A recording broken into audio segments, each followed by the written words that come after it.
Oi, pessoal. Eu sou Gerardo Campana, sou médico, psiquiatra e psicoterapeuta transpessoal e coordeno o curso de Psicologia e Psicoterapia Transpessoal em Alagoas. E como estamos nos aproximando do 11º curso, a 11ª edição, e estamos fazendo a divulgação, temos recebido inúmeras perguntas, principalmente de colegas psicólogos querendo saber a respeito de transpessoal, mas uma pergunta em especial, né, eu quero dedicar este vídeo, que é: a psicologia transpessoal trata de pacientes portadores de transtornos mentais? A psicologia transpessoal, ela tem recursos para trabalhar com o paciente portador de transtornos mentais no nível cognitivo, comportamental, no nível biográfico, psicodinâmico e no nível transpessoal. E eu vou explicar isso para vocês. A pessoa que está apresentando um transtorno, né, seja ele ansioso, seja ele afetivo, né? Por exemplo, os transtornos ansiosos, nós temos as agorafobias, nós temos os processos fóbicos, os mais diversos, nós temos a síndrome do pânico, o transtorno de ansiedade generalizada e temos muitos outros. Não vamos entrar nisso porque não é o propósito deste vídeo. Mas são pessoas que sofrem, primeiro porque não estão sabendo lidar com suas próprias emoções. Segundo, não estão conseguindo lidar com seus pensamentos e sua imaginação. E terceiro, tem padrões de personalidade que predispuseram a eles ao desenvolvimento desses transtornos. E esses padrões, ou seja, todas essas dificuldades, elas estão alicerçadas por conteúdos inconscientes que vêm de longa data. Então a transpessoal, ela trabalha em diferentes níveis. Ela trabalha no nível cognitivo, comportamental, através de recursos que auxiliam o paciente a perceber a correlação ou a conexão entre o que ele pensa e o que ele sente. O que ele pensa e a emoção que é desencadeada. E como consequência dessa emoção, a reação comportamental dele. Então, ele vai sendo auxiliado através de técnicas sem que, durante algum tempo, se precise falar para ele, mostrar essa conexão do ponto de vista lógico-racional. Porque na maioria das vezes a pessoa parece estar escutando, mas logo depois aquilo fica de lado e o indivíduo volta a funcionar, a reagir, a se sentir da mesma maneira. Né? Então, isso é feito através de técnicas. Técnicas utilizando a imaginação, técnicas utilizando meditação, utilizando respiração, utilizando estados dissociativos, estados ampliados de consciência. Então essas técnicas normalmente elas são mais simples, né? São iniciais e elas não aprofundam muito a investigação.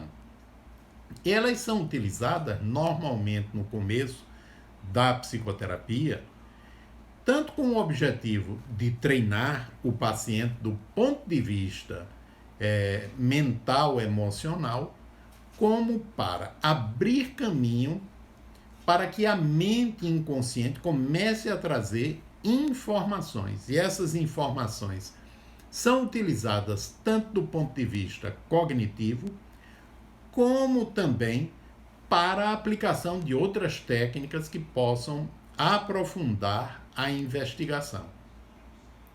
Do ponto de vista, quando você está trabalhando aí nessa área, normalmente é no início do processo, e à medida que o paciente vai formalizando, vai criando um vínculo de confiança, de segurança com você, que é o psicoterapeuta ou a psicoterapeuta, né?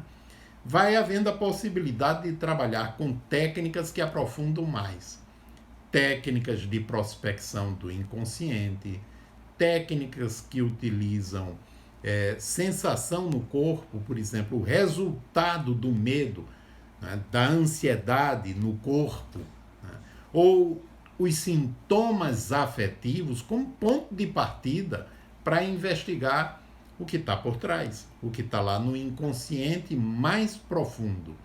E isso vai sendo feito gradativamente para que o ego, na sua parte inconsciente, não fortaleça as resistências. Né? Porque qual o objetivo dessas estruturas defensivas? Evitar desconforto, manter a segurança, evitar a dor, o sofrimento. Terminam gerando dor e sofrimento, né? Mais adiante. Mas o objetivo é esse. Então, se você tenta ir logo, profundamente, partindo da dor superficial e sabendo que por trás dessa dor superficial há uma dor mais profunda que dói ainda mais do que aquela superficial, o sistema do paciente vai reagir, vai se defender, para que aquela dor ela não seja alcançada e, portanto, o ego não venha, a parte consciente não venha a sofrer como consequência da emergência daquele processo que se encontra em nível mais profundo. Então é como quando você toma sopa ou você come papa, você vai pela beirada, porque lá no centro está mais quente. E gradativamente você vai se aproximando do centro, né? E degustando o prato por inteiro. No caso da psicoterapia, é como se você entrasse num acordo com o ego. Você diz para ele, olha, vamos devagar. Né?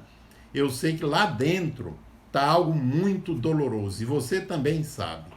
Então vamos devagar. Quando você se sentir com forças suficientes para lidar com essa dor mais profunda, né, aí sim você se libera e possibilita que a gente vá, né, até essa estrutura que alicerça o sofrimento atual. Então é como se houvesse, digamos assim, esse acordo com a parte inconsciente do ego do paciente. E aí você vai gradativamente trabalhando, até que, a partir daí, você começa a trabalhar no nível transpessoal. E qual é o nível transpessoal? É aquele que transcende o ego, transcende a pessoa. Né? Então, o paciente, a partir do sofrimento, a partir de padrões mentais, né, a partir de padrões emocionais, ele regride, ele vivencia situações dolorosas que estão arquivadas em seu inconsciente há muito tempo e que alicerçam o sofrimento atual. Né? E normalmente são situações realmente dolorosas.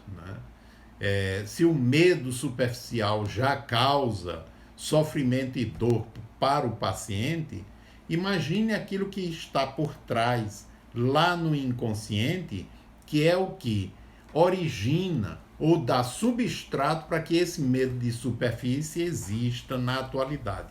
Isso não quer dizer que o sofrimento atual tem a ver só com o arquivo mental, porque passado é arquivo mental. Não. O sofrimento atual tem a ver com situações, convivências, com a própria estrutura de personalidade do paciente, né, que já se desenvolveu, né, com base nessas estruturas mais profundas que estão correlacionadas com a inter-relação do paciente com seus pais ou figuras substitutas, com o ambiente desde o nascimento, mas também com a sua história, né, intrauterina e mais antiga, porque a transpessoal ela trabalha com a concepção de que a consciência ela não começa a existir após o nascimento, ela já existia antes, né? Mas o ego ele começa a ser formado principalmente após o nascimento. Então o ego é aquela estrutura de superfície, é a camada, é a menor instância do ser. Porque as outras, né, o biográfico que está lá dentro, né, no inconsciente, as situações do parto, as situações intraútero, ou processos ainda mais antigos, esses estão em camadas profundas do inconsciente. E tem filamentos conectando-as com a personalidade. Então o sofrimento, ele funciona para a transpessoal como um portal ou uma estrada que, se seguida, vai levar à matriz daquele sofrimento, daquela dor, né? E ela vindo à tona com a experiência que ela traz, com a vivência que ela traz, aquele material emocional, mental, os mandatos mentais, podem ser trabalhados, reconfigurados, ressignificados. E aí, ou alivia bastante o sofrimento atual, na maioria das vezes, ele vai perdendo força até cessar, a pessoa se torna mais forte e ela lida com mais tranquilidade com aquilo que ainda permanecer e precisa ser descondicionado, né? Então a transpessoal ela tem instrumentos valiosíssimos, poderosos para ajudar as pessoas portadoras de transtornos mentais. Agora é óbvio, né? Nenhuma abordagem funciona com todo mundo. A transpessoal também entra nesse critério. Ela ajuda muita gente. O psicoterapeuta que atua com a transpessoal, ele consegue ajudar muita gente. E muitas vezes num tempo até menor. Como eu disse no outro vídeo, esse tempo menor não significa 2, 3, 4, 5 semanas, né? Mas um tempo mais reduzido, né? Por quê? Porque utiliza o próprio sofrimento para alcançar a matriz, né? Como, por exemplo, uma pessoa chegou queixando-se de muita ansiedade, e que estava experimentando essa ansiedade mais forte de um tempo para cá. E aí no curso da psicoterapia, eu pedi para que ela fechasse os olhos e se permitisse sentir. Eu utilizei esse recurso bem simples, né?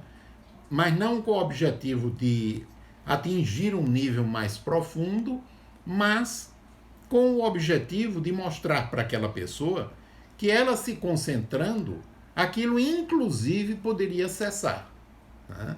Que é o que ocorre.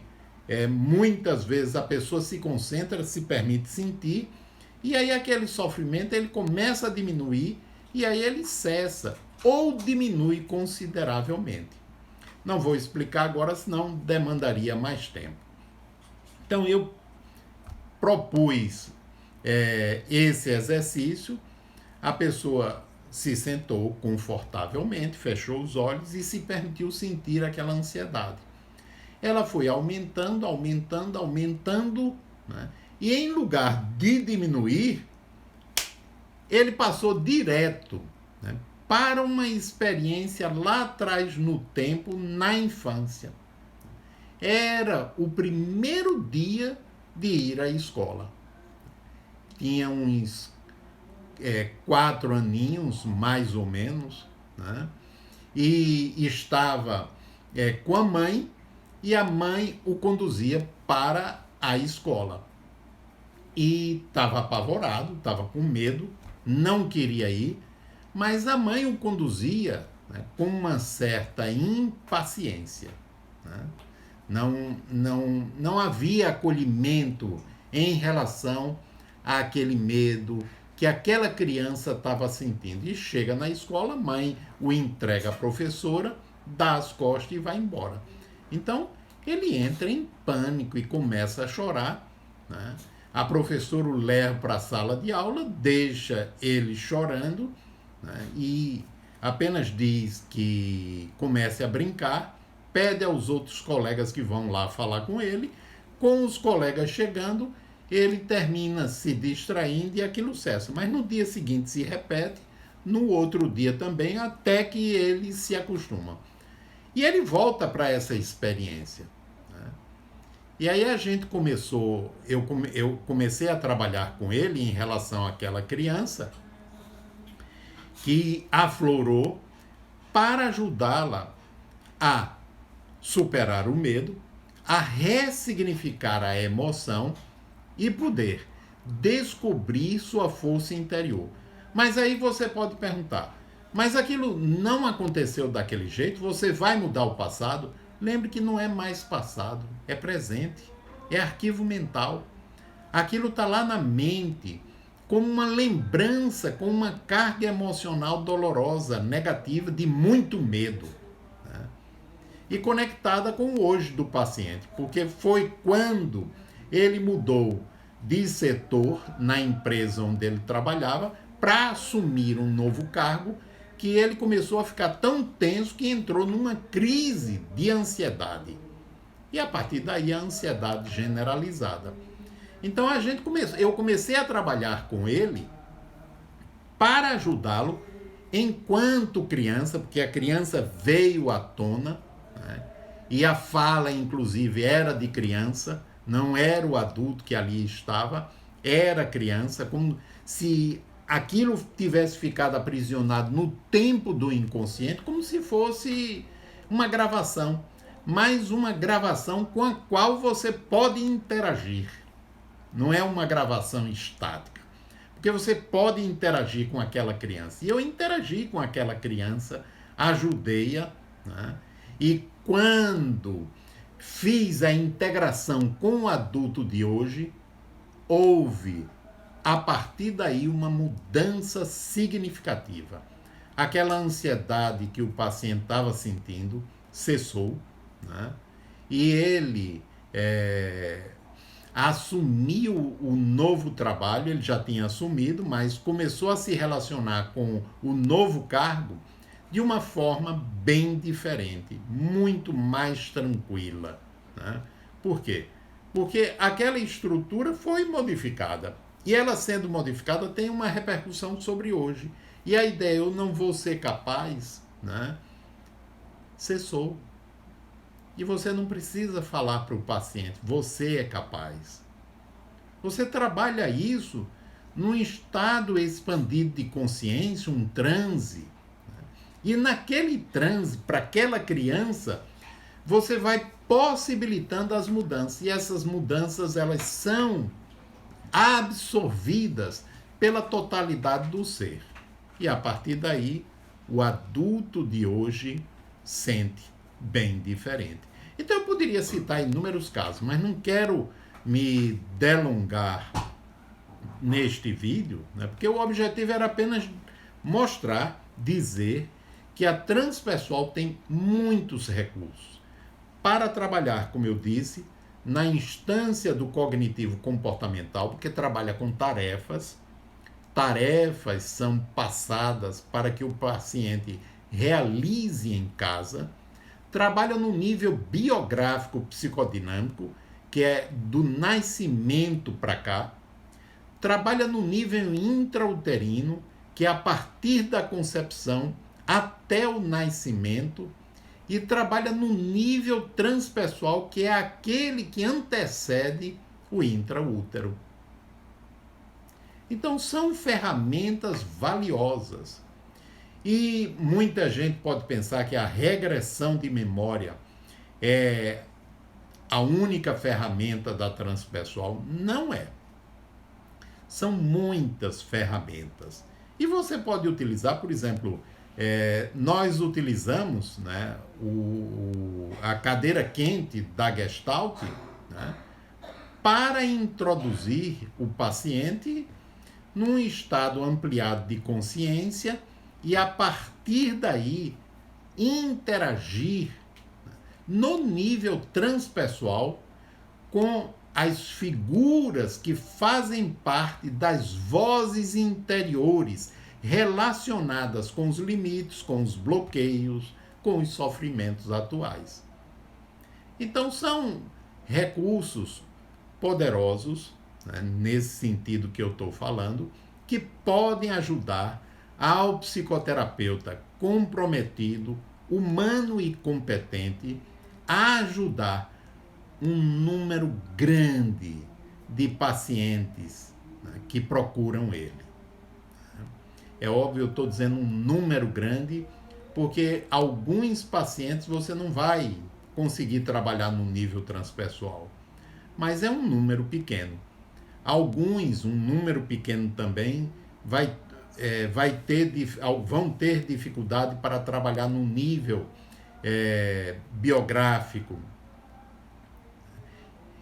E esses daí, por algum tempo, você vai trabalhar mais no nível cognitivo, comportamental, mas atuando nesse nível como um treinamento, para que a mente, o psiquismo do paciente vá se liberando e aceite, concorde em trabalhar em níveis mais profundos. Então eu espero ter respondido essa pergunta. Tem uma outra que eu vou deixar para um outro vídeo, mas é um prazer estar conversando com vocês. Eu vou pedir a vocês que se inscrevam no meu canal, né, para ajudar a divulgar a transpessoal, que tem uma teoria que pode colaborar bastante para mudança de mentalidade, mudança de paradigma, para uma mentalidade mais positiva e um paradigma que possa contribuir de forma mais efetiva para uma sociedade melhor. Então, gente, dia 2 de abril, o curso de Psicologia Transpessoal, e as informações eu vou colocar escrito, ok? Um abraço a todos.